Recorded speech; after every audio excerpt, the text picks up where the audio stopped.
2014 తర్వాత 2025 వరకు తెలంగాణ రాష్ట్రంలో దాదాపు అడవి 6 లక్షల ఎకరాలు కనిపించకుండా పోయింది.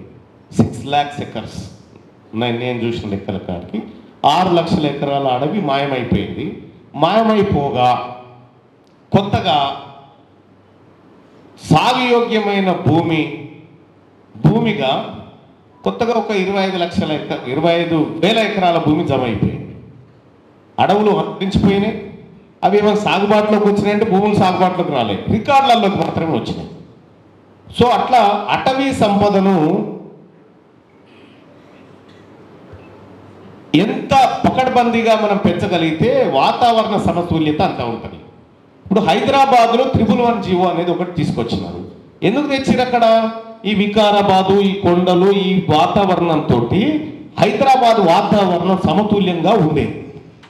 సో దాన్ని డిస్టర్బ్ చేసి దాంట్లో డిస్టర్బ్ చేయడం ద్వారా హైదరాబాద్ వాతావరణాన్ని కంప్లీట్ దెబ్బతీసారు. సో ఇక్కడ మొన్న హైదరాబాద్లో వరదలు వచ్చి ఎందుకు వచ్చినాయి? నువ్వు ఇక్కడ డిస్టర్బ్ చేసినావు కాబట్టి అని జరిగినాయి. నువ్వు ఇక్కడ వాతావరణాన్ని డిస్టర్బ్ చేసినావు కాబట్టి నీకు హైదరాబాద్ ఇంపాక్ట్ అయింది. కాబట్టి అడవులు అనేటివి అవి లంగ్స్, అవి తెలంగాణ రాష్ట్రానికి లంగ్స్. మహబూబ్ నగర్, అటు భూపాలపల్లి, అటు ములుగు, ఆ తర్వాత ఆదిలాబాదు, ఈ నిర్మలు, ఈ ప్రాంతాల్లో విస్తృతమైనటువంటి అడవులు ఉన్నాయి. వాటి సంరక్షణ కోసం అటవీ శాఖ మంత్రి గారు ఉన్నారు మన దగ్గర. అటవీ శాఖ బడ్జెట్ ఏదండి? ఏది బడ్జెట్?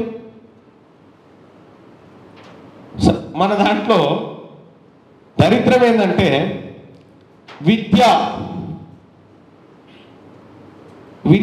విద్యాశాఖనేమో ప్రభుత్వం ఆధీనంలో ఉండాలి, అది కొంతమంది ప్రైవేట్ వ్యక్తుల చేతుల్లో ఉంది.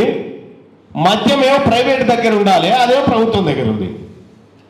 మద్యపాన నియంత్రణ శాఖ, ఎక్సైజ్ అండ్ ప్రొహిబిషన్, దాని డ్యూటీ ఏంది? ఇంతకు మద్యపానాన్ని తీసుకునే వారి సంఖ్య తగ్గించుకుంటూ రావాలి, దాని డ్యూటీ అది. కానీ అది కాదు, నువ్వు టార్గెట్ ఈ దసరాకు ఇన్ని కేసుల మద్యం అమ్మాలనేది టార్గెట్ వాళ్ళకి.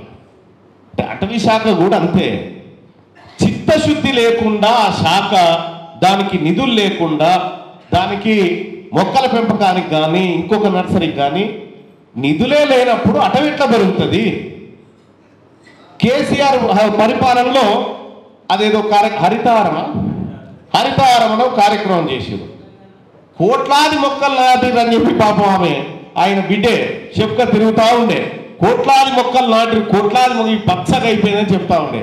ఈ ఎంత పచ్చగా అయిందిరా అని చెప్పి నేను ఇన్డెప్త్ రీసెర్చ్ చేస్తే మొత్తం ఎంటైర్ భారతదేశంలోనే 2014 నుంచి 19 మధ్యలో ఎక్కువ చెట్లు నరికిన రాష్ట్రం Telangana.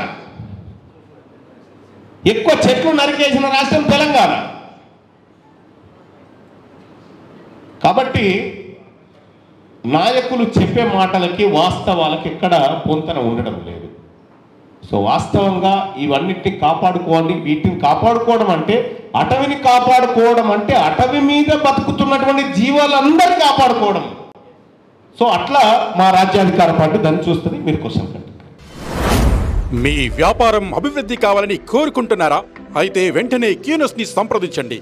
Schools, colleges, banks, shops, office promotions, land promotions, political promotions, restaurant promotions, hospital promotions, పుట్టినరోజు వేడుకలు, శుభకార్యాలు, వ్యాపారాలు ఏవైనా, సందర్భం ఏదైనా ఇప్పుడే క్యూనస్ ద్వారా తెలియజేయండి. మీ వ్యాపారాన్ని అభివృద్ధి చేసుకోండి.